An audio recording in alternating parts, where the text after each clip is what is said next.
Welcome sa DRS 2.0. Fresh at nagbabagang happenings bang hanap mo? Mga padabarkads man yan o mga trending topics? Pwes, sagutin natin yan. Kaya naman isubscribe nyo na ang ating channel para sa mga nagbabagang balita everyday. So, ayun, welcome back again sa ating YouTube channel mga kadabarkads. And for today's video, ang pag-uusapan natin ay mga importanteng ganap sa loob at sa labas po ng Itbulaga and most importantly, sa mga importanteng ganap din sa Tito Vic and Joey. At unahin na nga po nating talakayin ang tungkol dito sa nilabas na video ng TVJ na page. So kung kahapon sa previous update natin ay nasa 700K lamang yung views netong pagkakalaglag po ni Miles Ocampo doon sa chair. Ito nga po at 1.2 million views na agad-agad. Grabe, 'di ba? 35K reaction, 1.8K na comments, tapos 587 yung nag-share. Tapos yung views, milyones. Then, shinare po ni Miles Ocampo ito sa kanyang Facebook account. Sabi niya, okay lang naman daw yung upuan. Buti na check agad ni Bossing. So, yung upuan talaga yung chinek, no? Instead na si Miles Ocampo. Talagang napakakwela po nitong si Bossing Vic Soto. Samantalang, pag-usapan naman natin, etong ganap kay Atasha Mulak kahapon. So, ang Mulak family po, no, ay nasa convention para po ito sa kanilang ini-endorse or pinopromote na brand which is itong Jollibee. And kung inyong mapapansin dito sa mga picture, happy po sila, no? Dahil syempre si Atasha Mulak din mga ka-Dabarkads, simula nang siya ay tumapak at mapabilang sa mga Dabarkads ay nagsipag buhos, no? Yung mga blessings na kanyang natatanggap. Andyan ang maraming endorsement, andyan ang mga singles niya na kung saan talagang napakaganda nga naman po. And hindi lamang ito ang ma-unlock ni Atasha Mulak sa pamamalagi niya dito sa showbiz industry, kundi marami niya pa pong goal na ma-achieve dahil siya po ay naging parte na din ng Itbulaga. Alam niyo naman po, di ba? Ang mga napapabilang sa Itbulaga, tapos galing sa kilalang pamilya, lalong umuusbong yung kanyang career. 'Di ba? Ang dami na pong napasikat ng Itbulaga. Samantalang muli pong nilinaw ni Tito Soto ang tungkol dito sa dynasty na tinatawag. Sabi nga dito, nagkataon lang na magkakamag-anak. Naging usapin muli ang binahaging definisyon ni dating Senate President Vicente Tito Soto III tungkol sa salitang political dynasty noong 2022.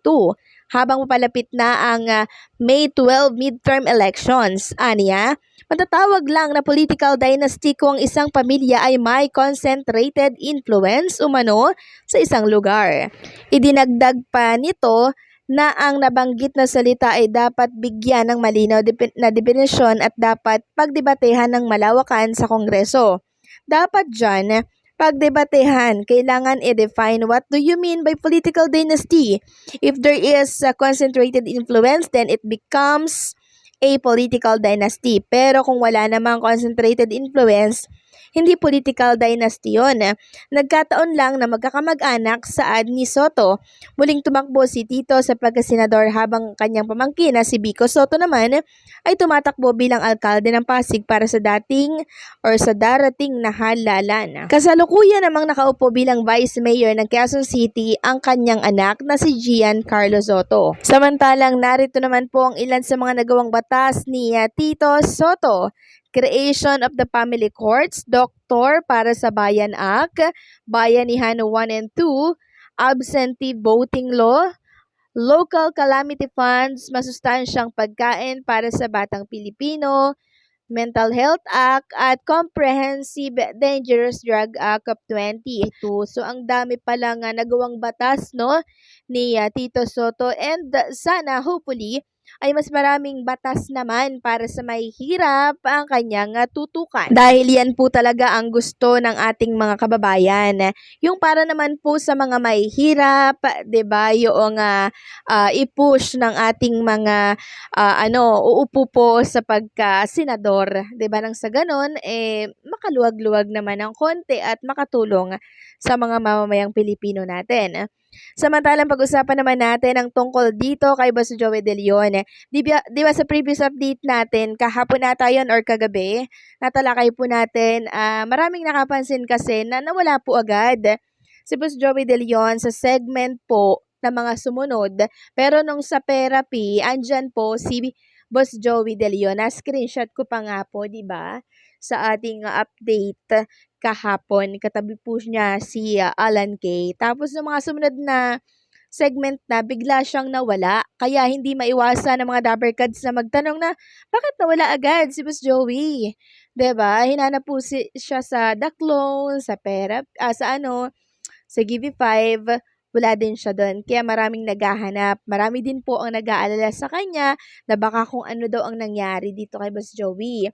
So, eto na po. Tinapos na po ni Boss Joey ang inyong mga pag-aalala po sa kanya, mga Kadabbercads.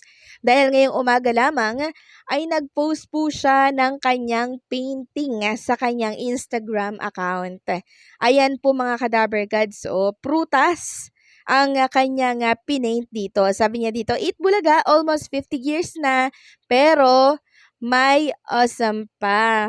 So may asim pa, awesome pa. Ang galing, di ba? Napakahenyo. Tapos may pirma po dyan ni Boss Joey De Leon. Sabi dito sa caption, isang matamis na katotohanang ipinagkakapuri. And kaugnay po ng painting na yan, kahapon din nag-post po siya ng isa pang painting. Strawberry naman ito and 3 strawberry ha. Sabi dito, my love for you is true. Berry. Grabe, ang henyo talaga is strawberry.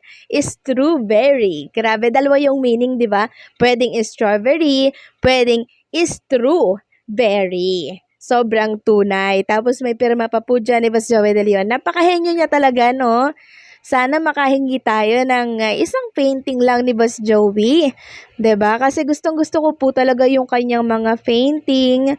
Ang ganda-ganda lang. Tas ang buhay na buhay po kung titingnan yung kanyang painting. And sana may pirma po ni Boss Joey De Leon. Hopefully lang naman. Ako'y nag-wish lang naman na makahingi po ng isang painting niya bilang remembrance, 'di ba? So, natutuwa ako sa pagkaka-post niya po ngayong umaga ng painting na to kasi ibig sabihin, okay po si Boss Joey. Kaya sa mga nag-aalala dyan, tinapos na po ni Boss Joey ang pag-aalala nyo dahil okay na okay po siya at nakapag-painting pa nga siya. Ayan, tingnan nyo na lang po mga Kadabbercads. So, napawi po ang aming pag-aalala sa inyo, Boss Joey, dahil po dito. So, paano hanggang dito na lamang po ang update natin at maraming salamat sa patuloy na pagsuporta and don't forget to like, share, comment, and subscribe.